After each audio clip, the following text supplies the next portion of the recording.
Please welcome tonight's keynote, Rhonda Vetere.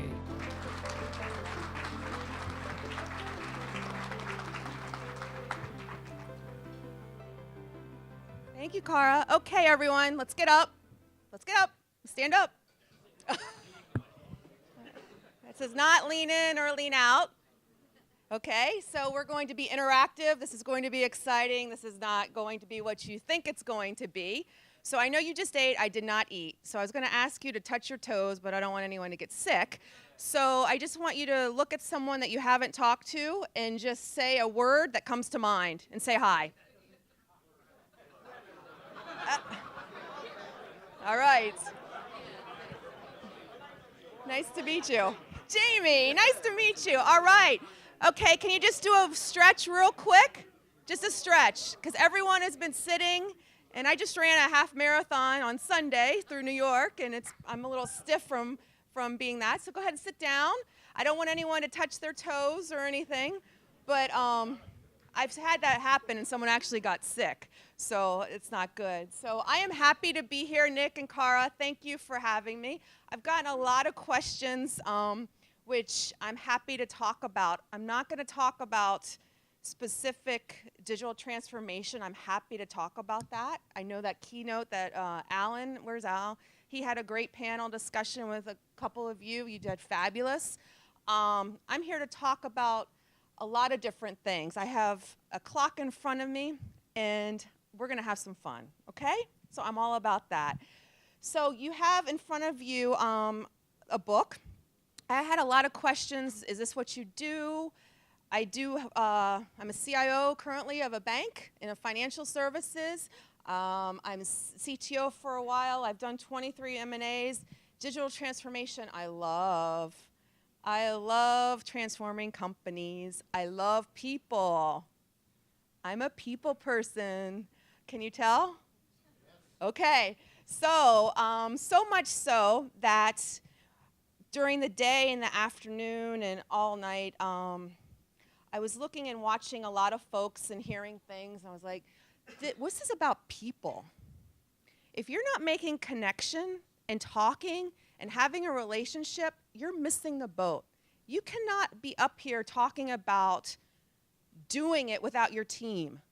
That grit and grind means a lot. I thought about this topic for a long time. A couple of folks have said, what did you want to call your book, Rhonda, and why did you write a book?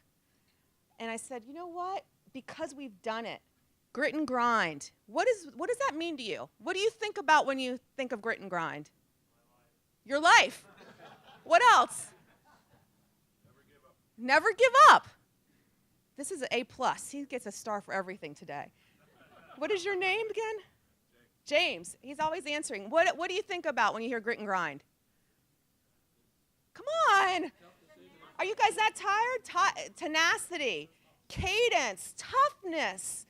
And this is a serious conversation we're going to have. It's about doing it with your team, leading by example, not giving up. We do this daily.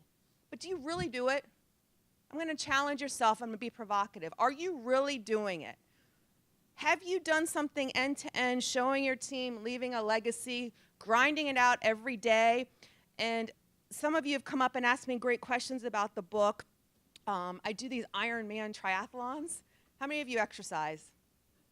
Okay, come on. Do you really exercise? You really do?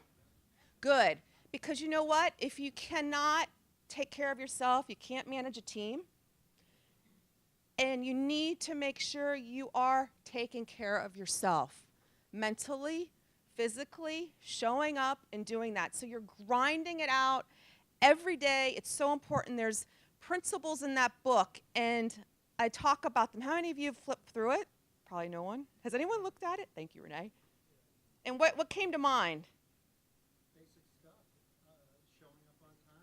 Showing up on time.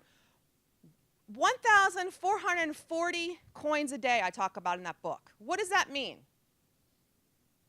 You have that in your day. Minutes. How are you going to use it? Precious currency. How are you going to use that time? Showing up, grinding it out. What are you going to do? How are you going to do it? Why are you doing it? What business outcome are you trying to do? How are you changing it? This is such a precious thing that, thank God, I'm so happy I did not grow up with that iPhone. Amen, right? How many people cannot have a conversation in today's world because of technology? How many of you are on your phone right now? A lot of you aren't, which is good, means that you're paying attention. I know. Hey, I'm a golfer too, but I wasn't on my phone when you were up here. So I just think that it's important to be present, showing up, being on time. How are you utilizing your time, and grinding out and leading by example? All of you today have been fabulous, just engaging in a conversation. And I talk about the human touch, not being in your phone, because you know what? We live by that thing. It's 24 hours. It's digital heroin. We all know it. I mean, it's a serious addiction that we all know, and we all have a problem with it, but you need to sometimes put it down and just not look at it and be present for your team. So I talk about these principles, and thank you for saying a lot of it is common sense. Hopefully you read it, and you'll be prepared, show up, on time. But a lot of things in life, I think that we've lost track of that. And I think it's really, really important that you're grinding it out. And the millennials, you guys, you have a different, I mean, I'm sort of the bridge of it, so didn't grow up with these phones. I'm happy, but I'm also very energized by it, because the first thing when people are interviewing is I ask them, why are you here? Why are you here? Not that you're here, as we're talking about with Looking Glass. Why are you here? What business outcome? Why do you want to be at this company? And actually being an inspiration and changing the world. So I'll tell you a quick story that's in the book. I went to Africa, and I ran 55 miles to the Serengeti. First female to do it in last October with the Tanzanian girls. And men, there was 11 of us that started, 5 of us finished, and we were grinding it out. And 16 lions attacked us, and you guys could see us, and it's a big, you could see an article on it. But we ran with guards, and when I was running, I thought to myself, this cadence is my life. And I'm sharing a personal story, because we all get into these issues at work, and you know when you have that gut feeling as an executive, and we all have them. And I want you to look at your gut. I'm going to be provocative and say, are you challenging the status quo? Are you doing the right thing? Are you pushing the right way? Are you at the board looking for that funding? Are you saying the right thing? And some of you are smiling. You know what I'm talking about. And it's our job to do that. It's our job to bring this. A lot of CISOs are in here. I love these conversations. Renee, I had a great conversation with you. I love hearing everyone's stories, because it's important in life and grinding it out. So when I hear what does grit and grind mean, it means digging deep in your personal life, in your professional life, showing up, being prepared, communicating. I would encourage you to think about the last time you reached out to someone that you haven't talked to in 6 months. Who is that? If I asked you right now to name 5 people that you would call at 2 in the morning outside of work, who would you do it? Who has grinded it out with you that you know that you could pick up that phone or at work that would answer your call? Are we talking to get bail? Bail or anything. Who is in your bunker? Because that's a different level then. No, seriously, it could be anything. Bail, who's in your bunker, who's grinding it out? Do you know how many executives don't even know who's in their bunker? Who their friends are? Who is actually going to do that? Who in your work? And here's another thing. Have you memorized your cell phone? Do you know their number? Or is it automatically in our phones? So grinding it out, grit and grind. I wrote this book. Some of you have come up to me saying, why did you write it? It's the second book. The first one was a technical, it was a dummies book for enterprise service management. And why did I write this? Because a lot of folks, and one of the generals said to me, "You need to write this book." And I said, "Wow, it took me a couple years." And it wasn't something that I actually did and told anyone. I was telling Joyce and tonight, I didn't tell anyone I wrote this book. I didn't even tell my husband or my mom, because you know what? I didn't want the added pressure of another deadline, running, working, and I'm not on the speaker circuit. I'm here running a business. I want to be on doing the boards. I want to give back and doing the stuff in Africa. And it's important because some of you have said to me, "Well, how are you doing this both?" And I said, "Well, it's taken a while, and it's not something that you do overnight because you're grinding it out. And it's important that you're doing this." And I just ask you, whether it's calling on bail or whatever it is, that you think about who inspires you, why are you here, and what are we doing?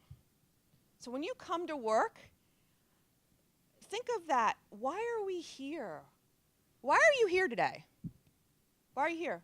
Why are you here at this conference? Make relationships. Learn. What else besides sponsoring it? What else?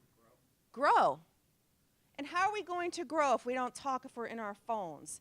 And my hope in this world is to inspire folks and actually talk about the basic stuff that we all need to do. So when you're working out, and a lot of you raised your hand, how many of you work out with your device, with your music?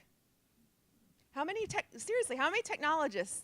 See, not many. Isn't that great? It's a great ratio to think about. We're all in technology, C-suites, security, technology.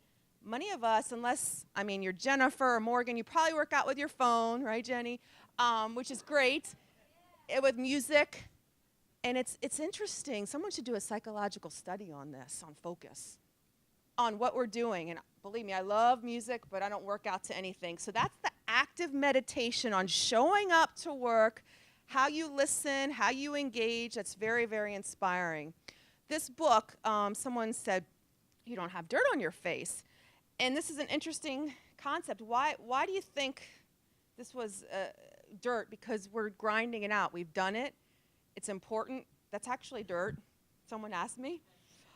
It's actually mud and dirt. It's not.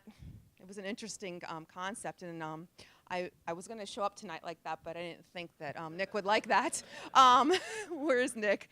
But I really was going to do that because I think it's important that everyone understands that this isn't easy. You don't just say digital transformation and it happens. Do you think your job's easy? We wouldn't be in them. Let's face it. We're all top performers. We're all in our jobs. We probably love our job. Does everyone love their job? Wow, that wasn't good, team. That was not good. A lot of you don't like your jobs, and you're not being honest with yourself, it sounds like. But do you love your job? Okay, that's important. You have to love what you do. If you don't, it comes through, and your teams see it. I'm serious. It is so important and relevant. Some of you know, as you're a leader, you can tell if you're a great leader by your following. Who follows you to companies? If you're not a great leader, no one's going to follow you. If you're sitting on a board seat and you're having a voice or you don't, you know who they are. Seriously, I hope that you all are challenging and that you're mentoring folks. How many of you are mentoring? I'm sure all of you are mentoring. How many of you have a mentor?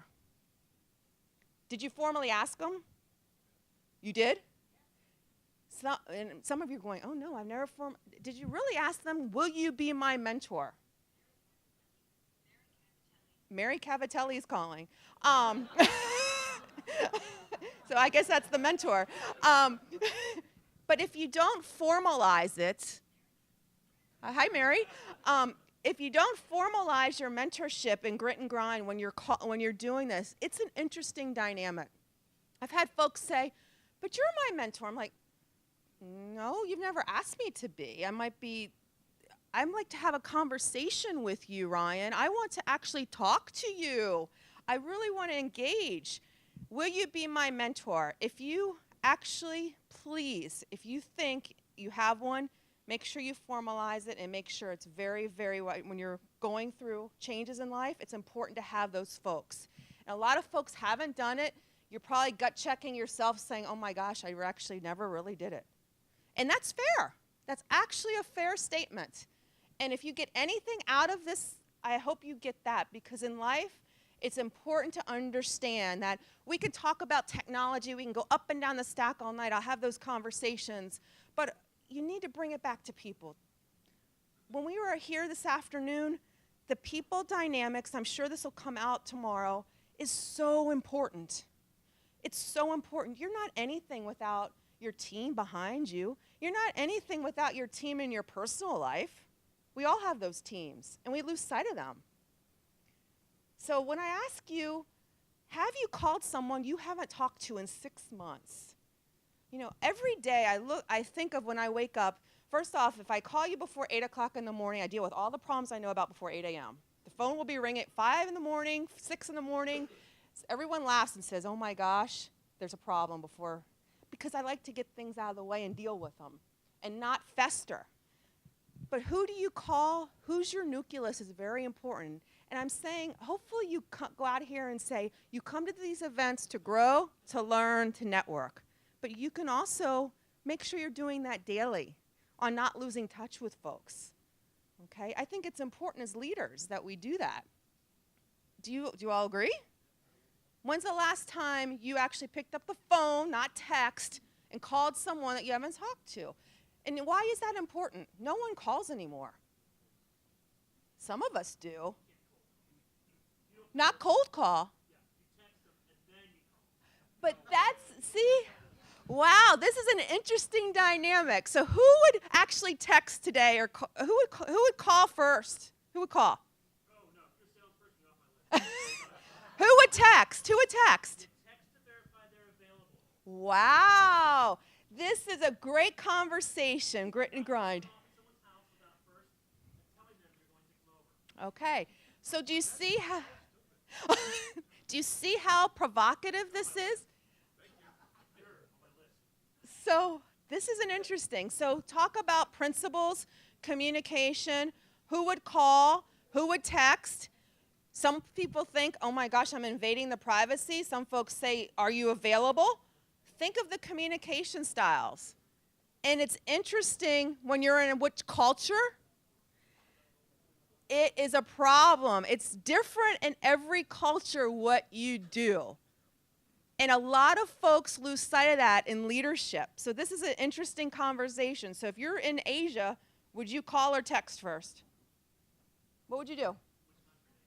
Korea. Text. So, and I've lived in every region, and it's very different. How many of you have lived outside the U.S.? Multiple countries. 75 you've lived? Well, you know everything. You should be up here. 75 countries you've lived? That's amazing. What's that? So I think, what did you do? Armed services? I was when I was active in the Navy, but I did not live. I lived in those countries when I was with Defense Intelligence Agency, CIA, and then for other various organizations. Okay. Wow. So where are you now? Suez. Okay. And what's your name? No, your name's not Damon. I don't have my glasses on. Roger. Everyone wants to know who Roger is. Okay. So, but in different countries, it's, pardon? In different countries, it's very different on how you interact. And I think it's very important, and I talk about this in the book, that people lose sight of manners and actually habits and etiquette and how you react in different countries. And as a leader, you need to know that. It is so important. You will offend someone very quickly, and I'm sure it's already happened tonight, on how you react and what you do, and how you communicate. And as a leader, think about that, right?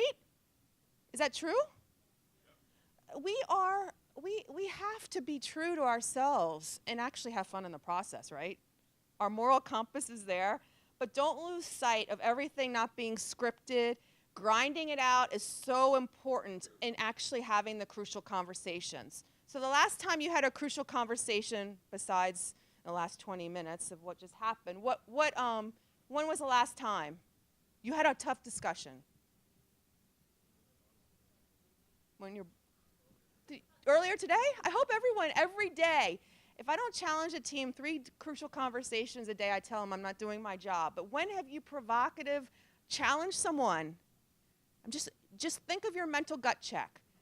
If you haven't, think about that and do it as a leader and in life. It's very, very important. And some of this you'll probably say, oh my gosh, it's common sense, but a lot of folks don't do this anymore. We're all into our phones. I love that people look up now. If you're in New York City and you're walking down the street and you just watch people, you bump into people. Isn't it true?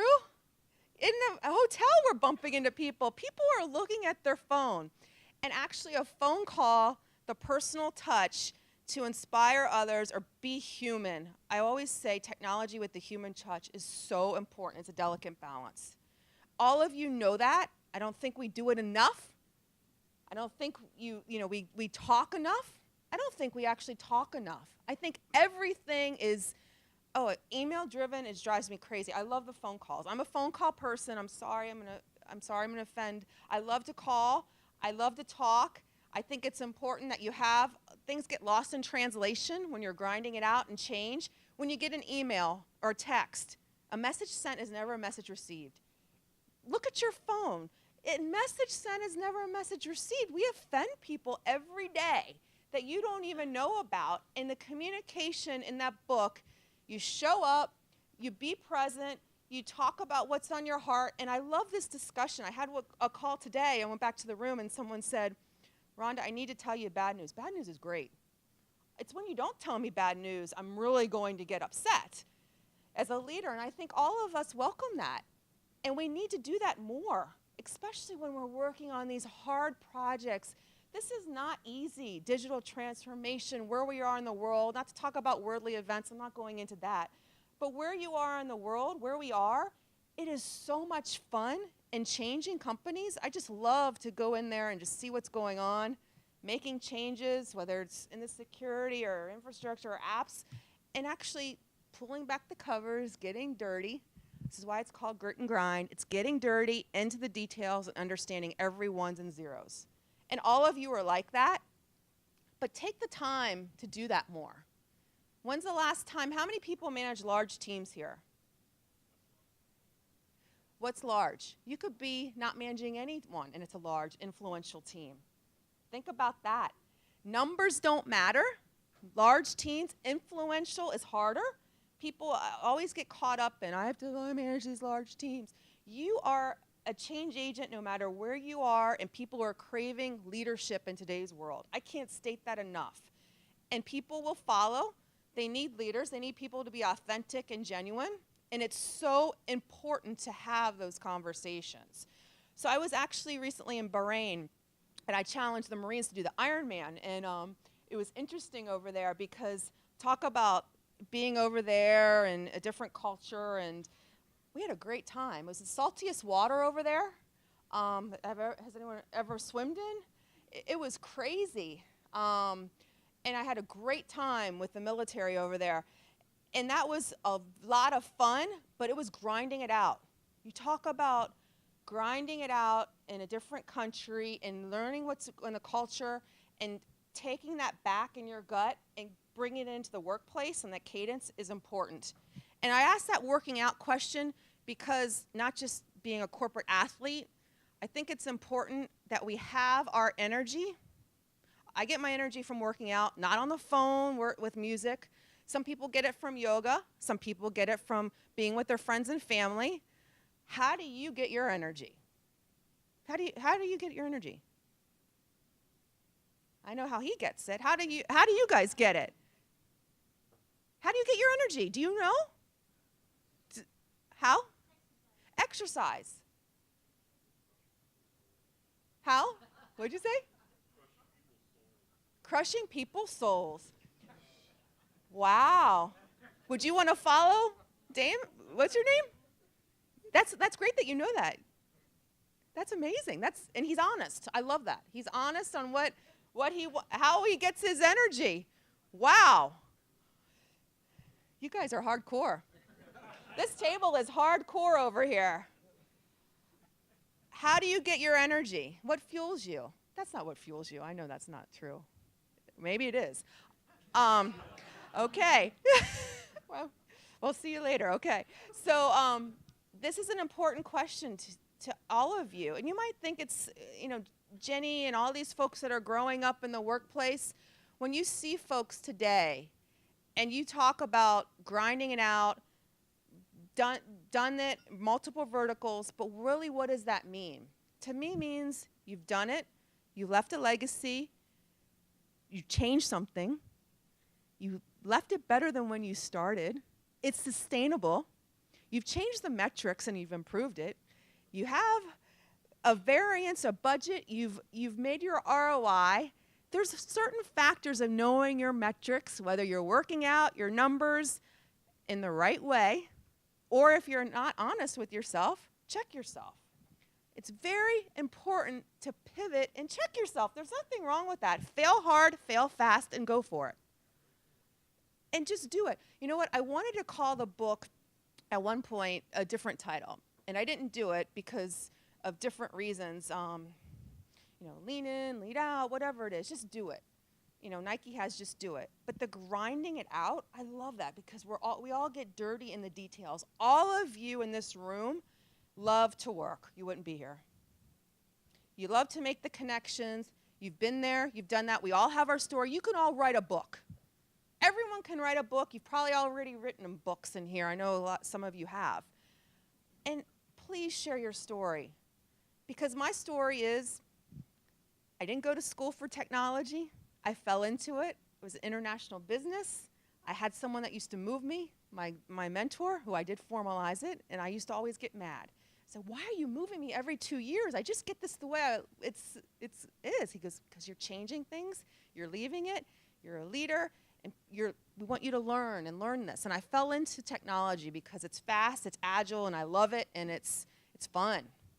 Wang computers. I'm going to date myself. I am older. I am old. I feel old. But thank you. But I feel old. Because I remember all these X25s and packets at frame relay and all this nonsense, 9.6. And it's amazing how this world has come. And hopefully all of you are teaching because I know right now in my life, I want to show what good looks like to people, whether it's in what country, living around the world, working with different people, different cultures, and I think that's what gets us out. Nothing more splits my hairs is when folks have not gone out of the United States in a leadership role. I will tell you that right now. I ask you, do you have your passport? When's the last time you were not just on vacation, working? When's the last time you guys were probably on planes last night from somewhere, all of us? But it's important to understand different cultures. People react differently. And I just ask that you all check that. Check your ego at the door. Check what you're doing all the time. I think it's really, really important. Folks say, what do you do? I'm like, you can call me anything you want. I'm not into the titles. I'm a leader that will just get there and do it and roll up your sleeves. And I think it's important in life. So my goal for this talk was to talk about not just what grit and grind is. It's hard. We're in this social media that people just think it's easy. How many of you have kids that just look at social media? And what do they see? Everything is great, right? Everything is not great. That is not life. It's someone else's narrative. Absolutely. And I think it's really important, social media, that people ask me all the time, social media, what does that mean? Like, what does it mean? It's your message. You do it. Everyone growing up is all on social media, which is great. I think it's wonderful. But guess what? Think about what you're putting out there and your energy. So you could tell everybody has something going on. Everything going on in today's world, we're in technology. And the conversations, looking someone in the eyes, when we sat down, it's so important in today's world. Do you know how lost that got in translation over the years? It's really an interesting dynamic. And in the boardroom, in the conversations where you can't look at your phone, it's nice. It's nice. And I love that a lot of you aren't on your phone, and thank you for doing that. But grinding it out is important in life. It's going to happen, and it's hard. If someone says, oh, it's easy, you make it look easy, then we're not doing our job, because it's hard. And I will say that every day. And I will be a big proponent for doing the hard stuff. And it's really, really important. I think I should have been in the military, but I've been told that, but I haven't been. He's looking at me like I'm crazy. It's amazing grinding it out. So grit and grind, it's doing the hard stuff, it's inspiring others. And I want everyone to know that book right there. My family, my friends didn't even know what was in those stories, talking about the DMZ when the missiles were going off and all this stuff is in there.